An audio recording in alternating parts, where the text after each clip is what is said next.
He never touched another woman. He only wanted the waitress. Vincent Moretti leaned back in the leather seat of the black SUV, parked across from the small bookstore in Hyde Park. The September heat clung to his tailored charcoal suit, his dark hair slightly tousled from running his fingers through it. Red and blue lights reflected off the glass as he watched Camilla Jones wrapped in a shock blanket, speaking with officers. For a full year, he had observed her from the shadows, the waitress at Rosie's diner who served him coffee every morning.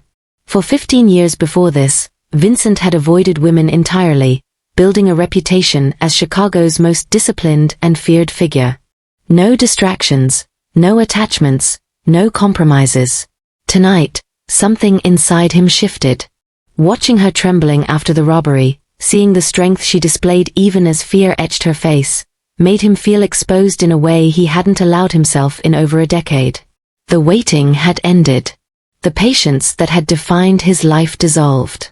He was on the edge of breaking a rule he had lived by longer than most people had been alive, revealing who he really was to someone else. What would drive a man like Vincent to risk everything for a waitress? Let's begin. Vincent Moretti's office occupied the top floors of Willis Tower, its walls lined with dark oak panels and windows stretching from floor to ceiling, offering a view over Chicago that few could claim. From Navy Pier along the lakeshore to the western suburbs, his influence reached into every corner of the city. Orders flowed through a network of trusted associates, some enforcing loyalty quietly, others managing the visible face of his operations. On paper, Vincent ran a legitimate security consulting company, but those in the know understood that his authority extended far beyond contracts and risk assessments. His name alone commanded respect, even fear. Within his circle, 3 rules defined every decision. Keep your word, protect your people, never show weakness. He had lived by them for decades, and the discipline had made him untouchable. Vincent's choice to remain apart from women had been deliberate. A flashback often surfaced in his mind. His father, brilliant but reckless, nearly destroyed his organization because of a single affair. Rival factions had learned the details, alliances had shifted, and years of careful planning unraveled in months. Vincent had watched, taking note of the cost, the vulnerabilities that desire could create. He made a vow that day, a decision to maintain control at all costs, avoiding attachments that could compromise judgment. 15 years passed. He turned down wealthy, ambitious, and beautiful women alike. Temptation existed, but he had built a fortress around himself. Discipline became his closest companion. Camilla Jones lived in a very different world. Her apartment on Martin Luther King Drive was modest but clean, shared with her grandmother, whose health required constant attention. Orphaned young, she had lost her scholarship to Northwestern, yet she refused to let circumstance dictate her spirit. Her life revolved around responsibility and routine. Mornings began at Rosie's diner, pouring coffee and balancing plates while greeting customers by name. Evenings found her among books and quiet corners at the Hyde Park bookstore. Sundays brought solace at Pilgrim Baptist Church, her voice rising with the choir, offering beauty and comfort in equal measure. She carried herself with a dignity born from necessity, facing every challenge with quiet strength. The world around her was demanding, yet she never sought to complain or bend others to her will. Though their lives were divided by wealth, power, and opportunity, Vincent recognized a rare alignment of character. His observation skills, honed through decades of navigating threats, aligned with her innate composure under pressure. Both understood sacrifice. Both valued loyalty. Both concealed the full measure of themselves, him behind the empire he built, her behind service and courtesy. Where others might see her simplicity, he saw judgment, resilience, and intuition. Where she saw him as just another distant figure, he observed precision, control, and relentless focus. Vincent understood that the bridge between their worlds was not circumstance, but essence. In her daily rituals, he discerned patterns of strength and empathy. She extended care without expectation, a balance of heart and practicality that few possessed. In him, she would later recognize unwavering discipline, a capacity for protection, and a mind that measured consequences before acting. For now, they remained observers of one another, lives running in parallel, destined to intersect through forces neither yet fully understood. Each day Vincent walked the line between presence and absence. He witnessed her quiet triumphs, her small acts of grace, and the steadiness that underpinned her life. It drew him in, not as a conquest, but as a fascination with something authentic and unyielding. She represented a standard he had never anticipated, a challenge to his discipline, and yet, he remained patient, noting the details that revealed her world and character without intrusion. In Chicago, their worlds might have seemed impossible to merge. He operated in the corridors of power, influence, and calculated control. She navigated human struggles, patience, and simple joys that required constant attention. Yet beneath the surface, there existed a subtle alignment, an understanding of consequence, of endurance, of the silent weight of responsibility. Both had learned the importance of measuring their actions, of observing before intervening, and valuing loyalty above convenience. These shared traits formed a foundation that neither city nor circumstance could erase. In the end, it was character that connected them, not geography, not social standing. Vincent Moretti, for all his authority, recognized a truth. The strength of a person is revealed not in status, but in the consistency of their choices, the care they give without expectation, and the integrity they maintain under pressure. Camila Jones lived these principles every day, and he watched, learning that influence and power might protect a city, but kindness and composure protected the soul. It was a November morning when Vincent Moretti first stepped into Rosie's diner. He had just left a tense warehouse meeting where negotiations over a shipment in the western suburbs had tested his patience and resolve. The city outside was gray and damp, the streets slick from an early drizzle, and he needed coffee before the next series of calls. The diner caught his attention. A modest building tucked between a laundromat and a newsstand, the sign hand-painted but welcoming. The moment he entered, the air shifted. The aroma of brewing coffee mingled with frying bacon, and the soft strains of Motown filled the small space. There was a simplicity to the place that contrasted sharply with the warehouses, offices, and boardrooms he usually inhabited. At the counter, a young woman moved with a combination of purpose and grace, refilling a trucker's cup with a practiced efficiency that drew his attention immediately. Her laugh, light and genuine, cut through the clatter of dishes and conversation. Around her neck, a small cross gleamed in the morning light. Everything about her movements, fluid, attentive, confident, captured his scrutiny. Vincent settled at a corner table, watching. Within minutes, he noticed how she handled challenges. A man at the counter complained about the temperature of his coffee. She corrected it without confrontation. An elderly woman struggled to count coins for her breakfast. Camila quietly added a few dollars to her bill and offered an encouraging smile. Each regular was acknowledged, their preferences remembered. When Vincent received his coffee, she placed it before him without a word, yet somehow knew he preferred it black. The precision in her work and her attention to those around her impressed him more than any show of power he had witnessed. He stayed for an hour, ostensibly drinking coffee, but his eyes never left her. The time became a ritual of observation, a study in composure and care. He watched her interaction with a construction worker in for a quick meal, treating him with the same respect she afforded the nurse in scrubs on her way to a hospital shift. Every gesture, every glance, every word conveyed a balance of authority and warmth, a quiet command of her environment. He felt an unfamiliar pull, a recognition that he had not encountered in decades of meetings, contracts, and controlled negotiations. When the check came, Vincent placed a $200 bill atop a $6 total. Camila blinked at him in surprise, confusion softening her features before gratitude replaced it. She thanked him, uncertain, almost flustered. Vincent walked out into the crisp November air, feeling a charge that was difficult to explain. He had anticipated satisfaction or indifference from countless interactions over the years, yet he felt struck in a place he did not expect. He realized in that moment that he could not simply walk away, that forgetting her was impossible. Within 48 hours, Vincent had compiled everything he could learn about her. He discovered that her parents had died years earlier, leaving her and her grandmother to navigate life alone. He noted her scholarship to Northwestern, the one she had lost, and the 2 jobs that kept her afloat. He tracked her church attendance and the choir where she sang with a voice steady and clear. He confirmed a clean record, the absence of romantic entanglements, and her engagement with volunteer work in her community. Her dreams of finishing her degree in social work were a constant presence. The details should have been enough to satisfy curiosity. They were factual, complete, and yet they only heightened his interest. Each fact, each fragment of her life, drew him further into observation, into calculation, into a careful understanding of someone who had unknowingly captured his attention. What he had thought of as discipline was now tested in ways it had never been before.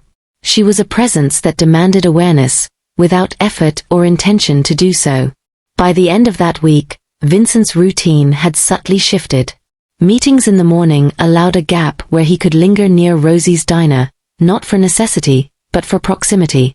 His mind measured her movements, anticipated her responses, catalogued her gestures. Every day reinforced a truth he had not prepared to confront. Camila Jones was a constant he could not ignore, a force of attention that challenged 15 years of separation from intimacy, 15 years of calculated distance. He had expected discipline to keep him detached, and yet he found himself willingly engaged, alert in a way that had nothing to do with business or obligation. Her world, defined by responsibility and modesty, intersected with his empire briefly but meaningfully.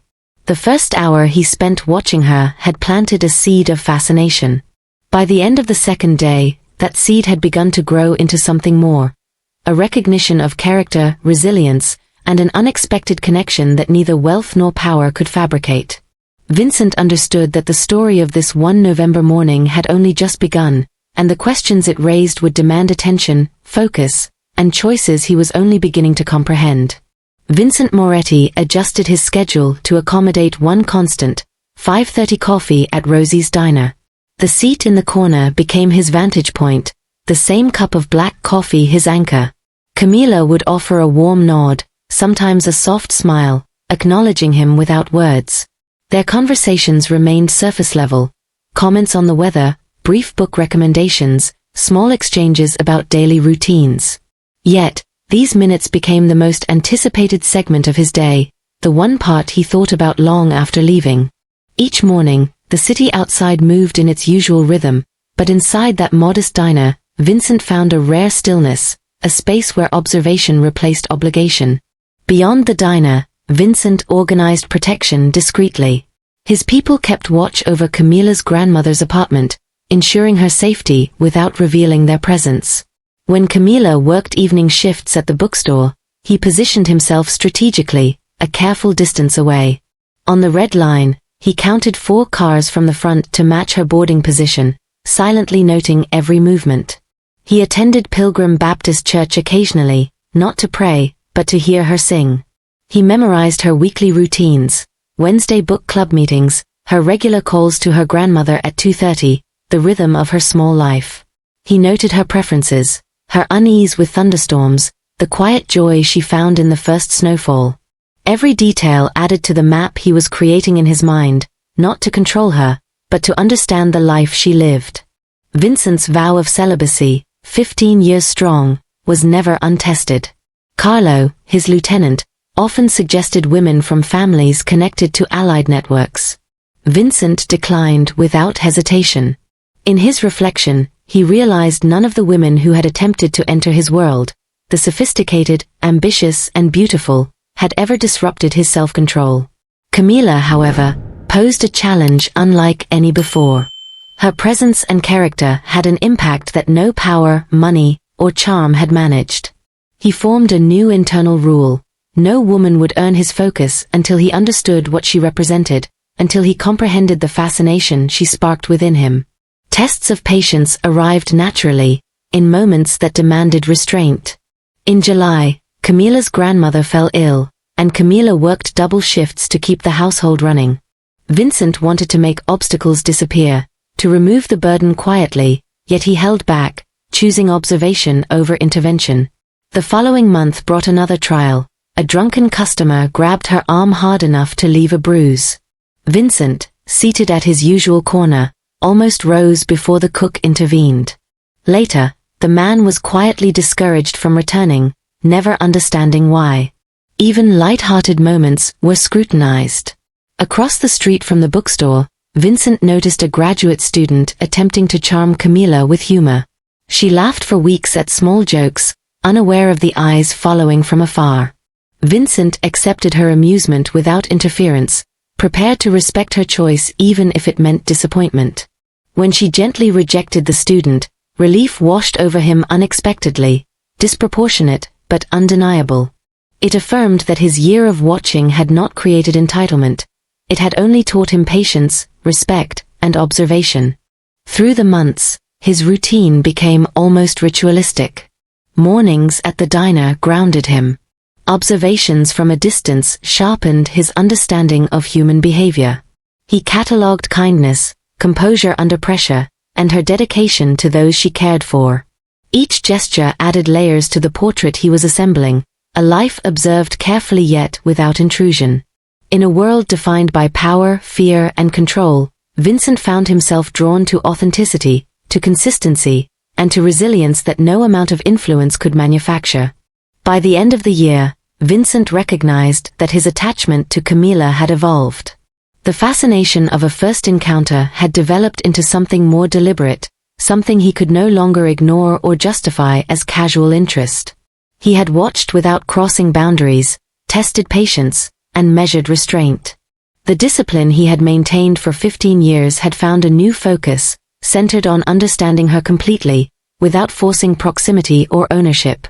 He had learned to value connection over control, presence over domination, and attention over assertion. That year of watching was more than surveillance. It was a study in human resilience and integrity. Vincent's empire was vast, and his life usually governed by risk, transactions, and authority.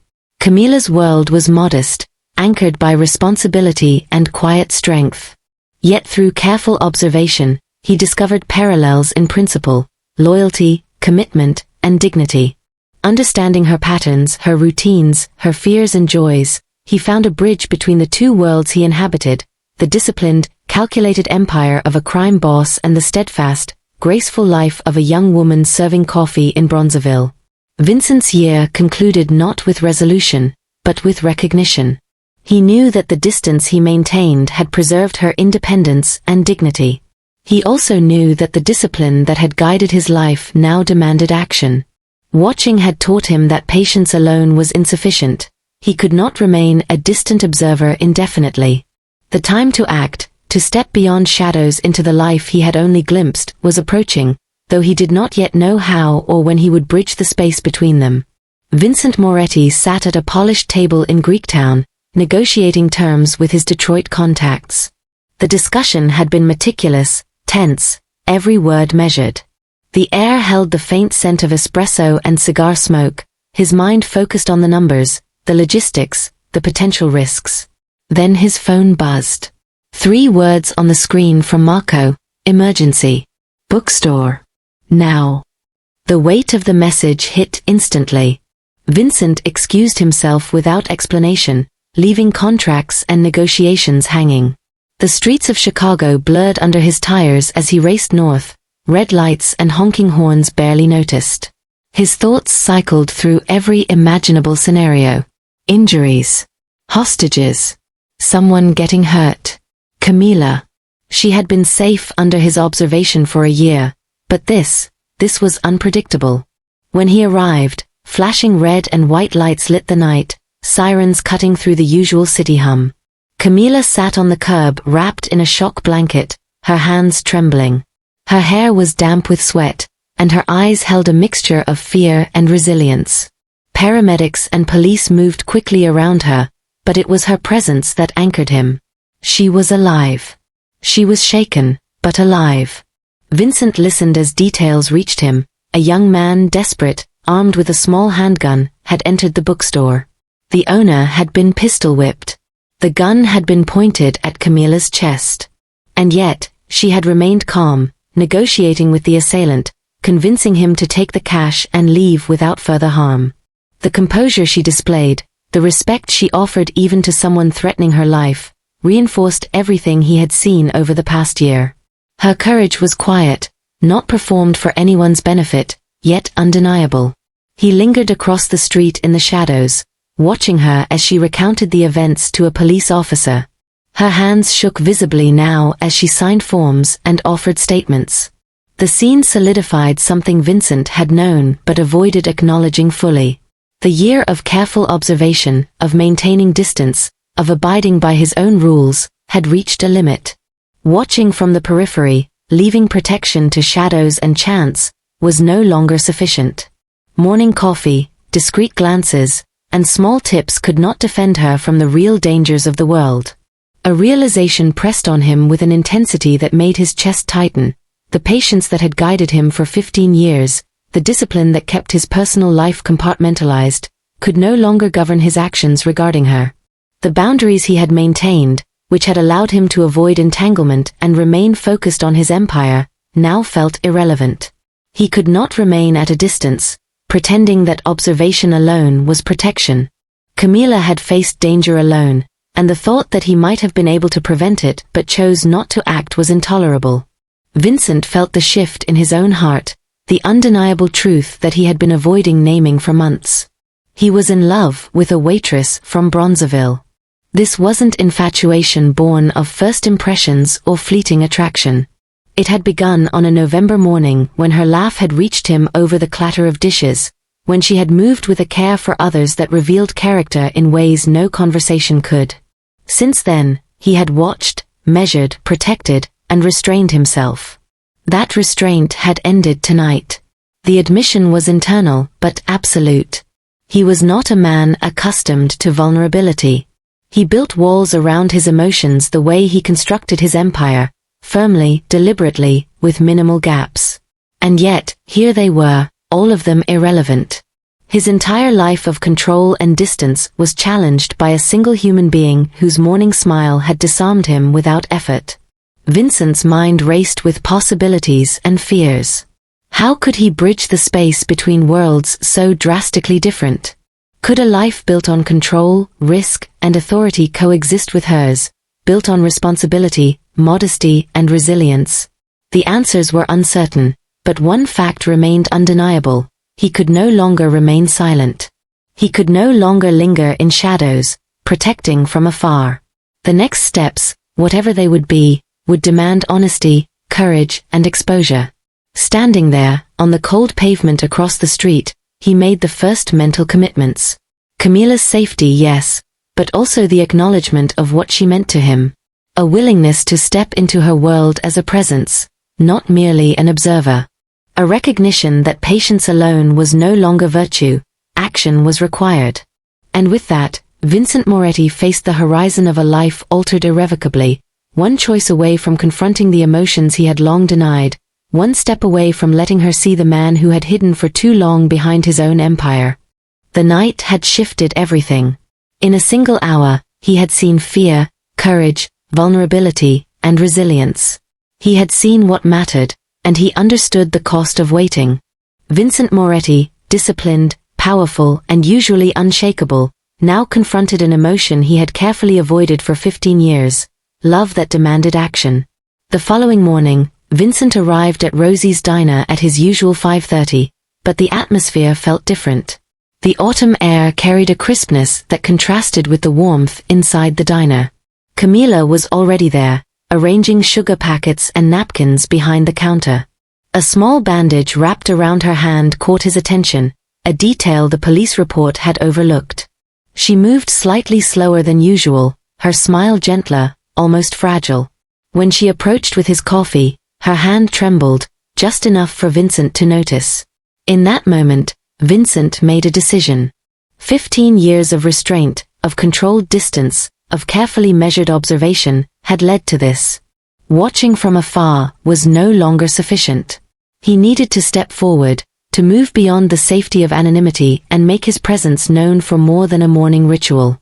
For the first time in a year, he asked questions that went beyond polite surface-level conversation. "How are you holding up after last night?" he asked, his voice low, careful. "Did you sleep at all?" Do you feel safe? Camila froze slightly, surprised by his awareness.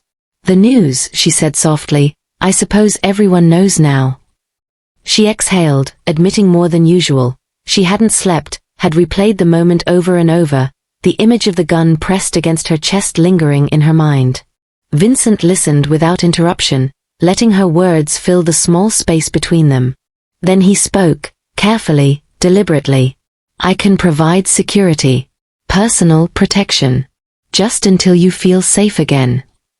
Her eyes widened. She blinked, struggling to process. I don't understand, she murmured. Why would a customer do this for me? He took a breath. Because in a year of mornings, you've been the best part of my day. And I'd like to ensure there are many more mornings. The honesty in his tone left no room for misinterpretation. For the first time, Camila studied him differently. She noticed details that had gone unobserved before.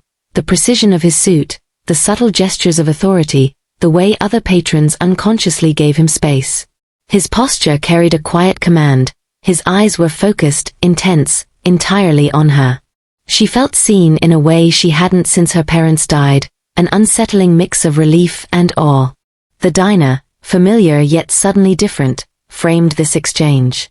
Plates clinked, coffee machines hissed, and the low hum of conversation continued around them, but the world narrowed to that small corner where they sat across from one another. Vincent felt a tension he had never acknowledged before, the weight of risk in revealing himself balanced against the necessity of honesty. This was not a negotiation, nor a calculated move in an empire of power. This was a decision rooted in vulnerability, in care, in recognition of someone whose presence had become central to his own life. Camila, processing the offer, felt a stir of conflicted emotions.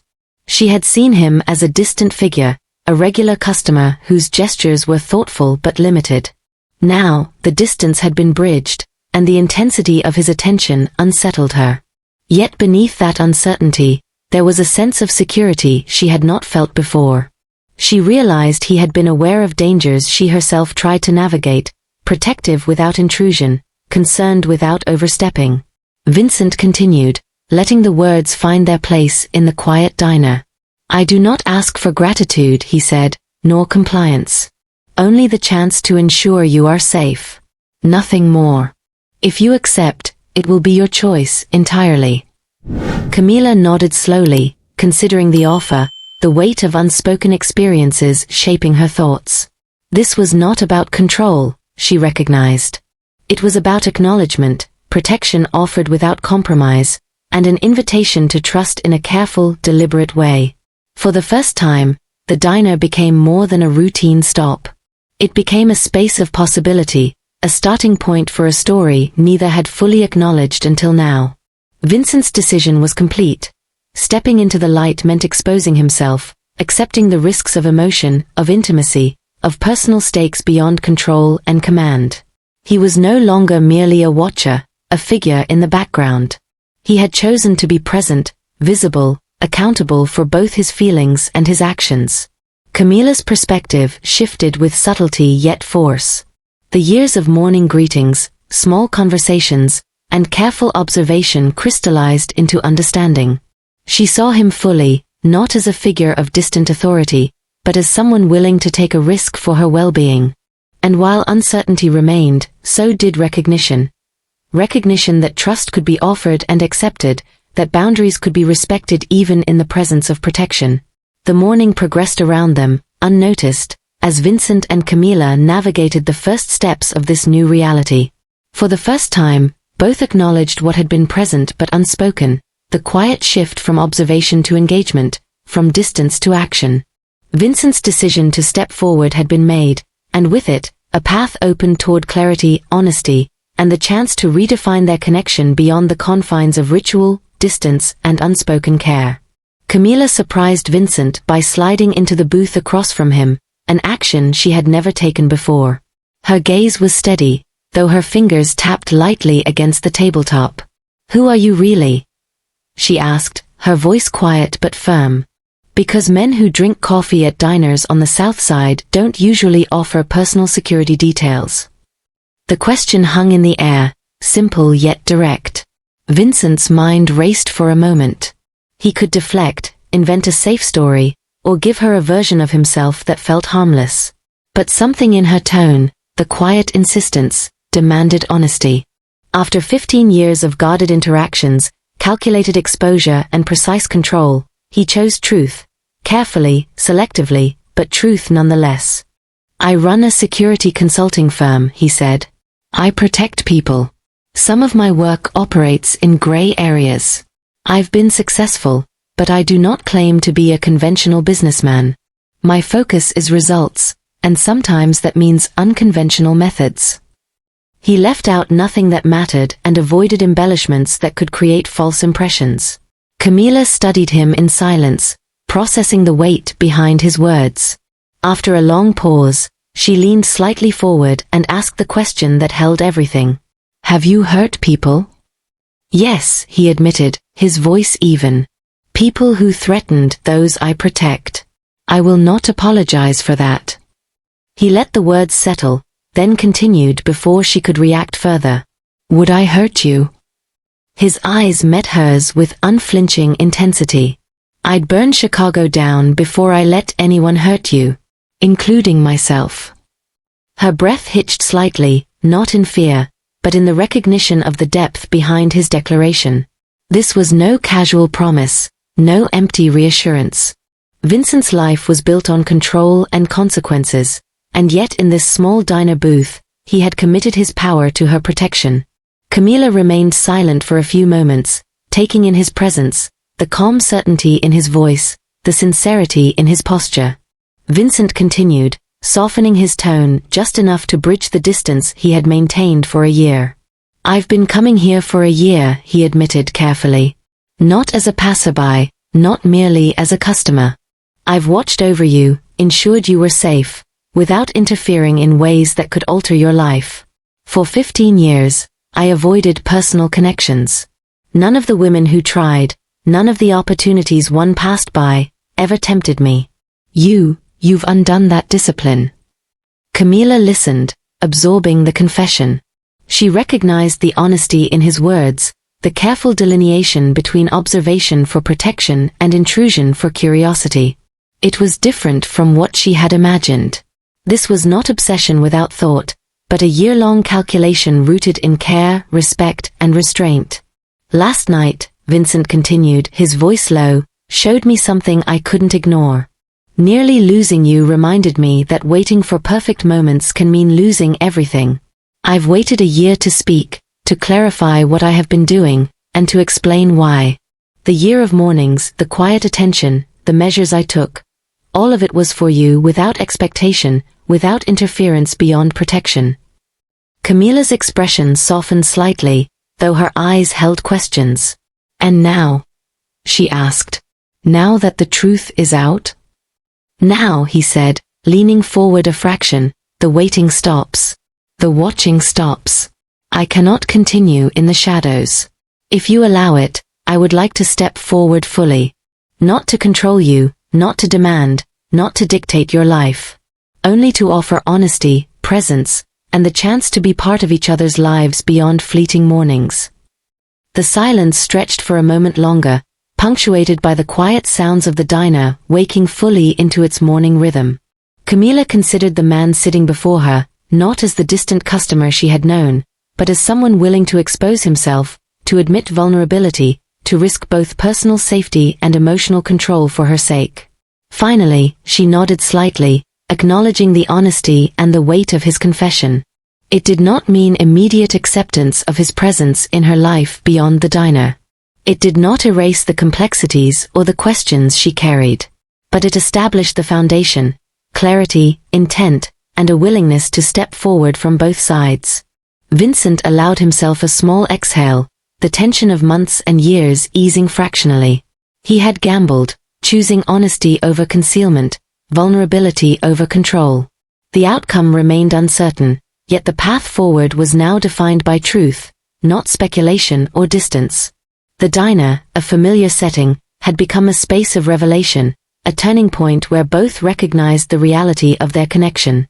Camilla's courage to confront him directly allowed Vincent to relinquish secrecy and lay bare a year of careful attention and restrained desire.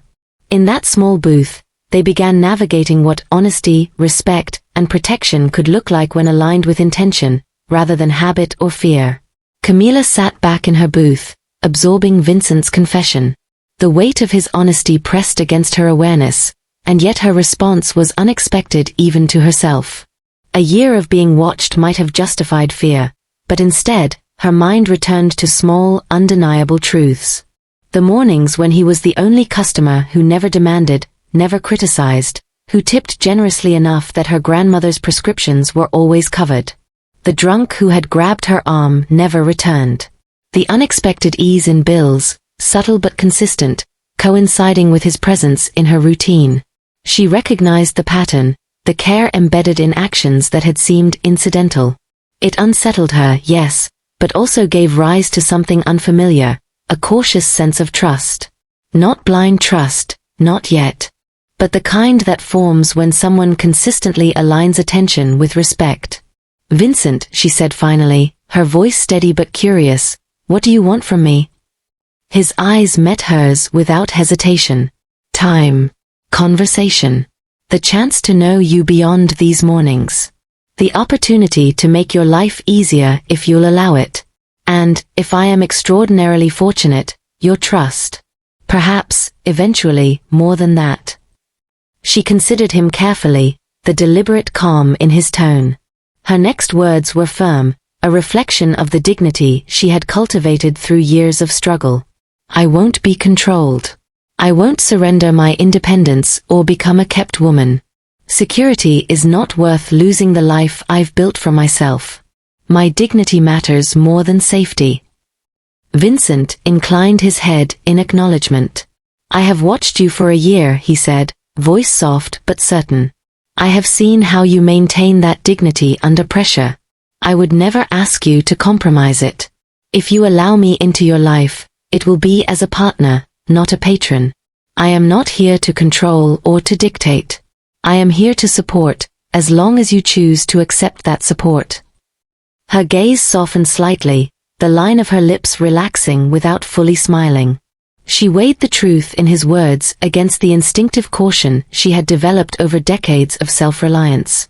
She had built walls for protection, boundaries to ensure no one overstepped, no one imposed on the life she had struggled to preserve.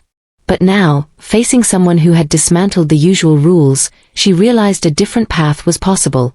A measured risk that acknowledged his power but allowed her to retain agency. "I'm not agreeing to everything," she said, a small measure of caution threading her voice. "I need to see that you respect what I've built. That you aren't just here because you can make life easier or more comfortable. I want to know you as you've asked to know me, without losing myself." Vincent nodded. "Agreed. No compromises to who you are. I ask only for the chance to show that I can be trusted with the part of your life you choose to share. Nothing more, nothing less." A silence followed, not heavy but contemplative, filled with subtle shifts in understanding. Camilla's heart had begun to recognize that trust could be cautiously extended, that connection did not demand submission. She considered his sincerity, the consistency of his presence over the past year, the careful restraint he had shown in intervening only when necessary. Finally, she spoke, a small but decisive step forward. "Dinner," she said. "Outside the diner. One real conversation, a chance to see if what's been building for a year has any foundation beyond these mornings." Vincent allowed himself a controlled exhale, feeling a shift within him that he had not permitted in years. Hope mixed with a thread of fear, an unfamiliar vulnerability that he had meticulously avoided for 15 years, was now unavoidable. The simple word dinner carried the weight of possibility, the first tangible step from watching from the shadows to engaging fully, honestly, and openly. For Camilla, the decision was equally significant. She had not surrendered control, but she had chosen to explore the potential for connection with someone who had proven, in measured actions rather than promises, that he could respect her boundaries. She was willing to test the foundation of honesty and care that had been laid over the past year, without relinquishing the self-possession that had defined her life. The diner around them continued its morning rhythm, but in that small booth, the world shifted. Two people from entirely different lives had negotiated the terms of engagement. Not through impulse, coercion, or expectation, but through honesty, respect, and deliberate choice. The first step, simple and deliberate, had been taken. Vincent knew the next stage would require patience, restraint, and vigilance of a different kind. Not the control of others, but the management of his own emotions, desires, and impulses. For Camila, it meant maintaining independence while cautiously opening space for someone to walk beside her, not ahead, not behind, but alongside. That single dinner, when it occurred, would be more than a meal. It would be the moment where the abstract weight of a year's attention transformed into tangible action, where curiosity and care intersected, and where the first deliberate choice toward something real began. The foundations of trust, respect, and cautious hope had been laid, and both recognized that the true work of connection was only just beginning. Vincent sat in his office that evening, the city lights stretching below him, and reflected on what had changed. 15 years of celibacy had not been empty discipline but focused effort. Every day of restraint had sharpened his self-control, honed his decision-making, and strengthened his ability to direct energy toward what truly mattered. Now, faced with genuine connection, he saw that his patience was not denial, it was preparation. Waiting for Camila, for the right person, gave purpose to the years he had spent avoiding all attachments. Discipline, he realized, was not the absence of desire, but the careful allocation of it. Patient love was another lesson learned. In a society where instant gratification often dictated relationships, his year of observation might have seemed excessive. Yet Vincent understood that knowing someone, respecting their rhythms and choices, created a foundation impossible to achieve through haste. Observing Camila from a distance had been deliberate, not passive. It allowed him to act with precision, ensuring that when he stepped forward, it was on terms that honored her autonomy. He also recognized the line between protection and control. He had the power to make her life easier, to remove obstacles without question, yet he restrained himself. Solving all her problems would have robbed her of the dignity that defined her. True care, he understood, sometimes meant stepping back, allowing struggle, and preserving independence. Love was not ownership, it was accompaniment. Worth was never measured in power or wealth. Camila, a waitress from Bronzeville, exhibited a strength beyond what his empire could command. Her kindness toward those without status, her respect for the vulnerable and desperate, revealed an authority rooted in character rather than fear. Vincent, despite his influence, knew that her actions demonstrated a power no amount of money or territory could replicate. Her strength was quiet, consistent, and enduring. A lesson he would carry forward in every choice he made regarding her and anyone else he valued. Vulnerability, long avoided, had proven to be a different kind of strength. For 15 years, he had believed exposing desire and emotion could destroy him. Camila changed that perception. Meaningful connection required risk, and admitting need did not weaken, it empowered. Vulnerability, when paired with respect and mutual understanding, was a bridge rather than a barrier. The walls he had built around himself were not protection, they had been isolation. Allowing someone in meant strength, not surrender. Their story was far from complete. A year of careful observation had culminated in one honest conversation. Whether their worlds could merge remained uncertain, but the shift was irreversible. The watching was over. The waiting had transformed into deliberate action. In Chicago, a city defined by contrasts where power and vulnerability share the streets, two people from separate universes were beginning to see if love could traverse impossible divides. The broader lesson extended beyond them. Obsession, when tempered with respect, became love. Patience, when aligned with understanding, became guidance. Strength, when coupled with vulnerability, became authenticity. Vincent's devotion was not a reaction to fear or fascination. It was an acknowledgement of worth, of character, and of the quiet courage of a woman who navigated life with dignity, grace, and care. Camila had earned his attention not through effort to entice, but simply by being fully herself. Her consistency, empathy, and strength revealed the essence of what mattered in human connection. In a city ruled by power, violence, and influence, Vincent and Camila demonstrated a different truth. The most formidable force was recognition and respect between two people. Observing one another, choosing one another with awareness, and honoring the other's humanity created a foundation that money, intimidation, or status could never provide. That recognition, the simple act of truly seeing another person, was the defining force in their story. Their journey had only begun. 1 year of waiting, one conversation, one cautious decision toward trust had changed everything. The future was unknown, but the lessons were clear. Discipline could be redefined by purpose. Patience could be reimagined as love. Protection did not require control. Worth existed in character, not position. And vulnerability could transform fear into power. As the story paused, Vincent and Camila remained on the edge of possibility, stepping forward into a future where connection required courage, honesty, and choice. For viewers, the takeaway was simple. Devotion is earned, patience is powerful, and love can bridge worlds that seem impossibly distant. The city might never pause, but their story, just like the attention to each other, was deliberate, intentional, and profoundly human. If this story moved you, hit that subscribe button now. Tell us in the comments where you're watching from. We love hearing from viewers around the world. Tomorrow, another story awaits, just as powerful, just as compelling. Your likes, comments, and subscriptions help us share these stories. Thank you for being part of this community.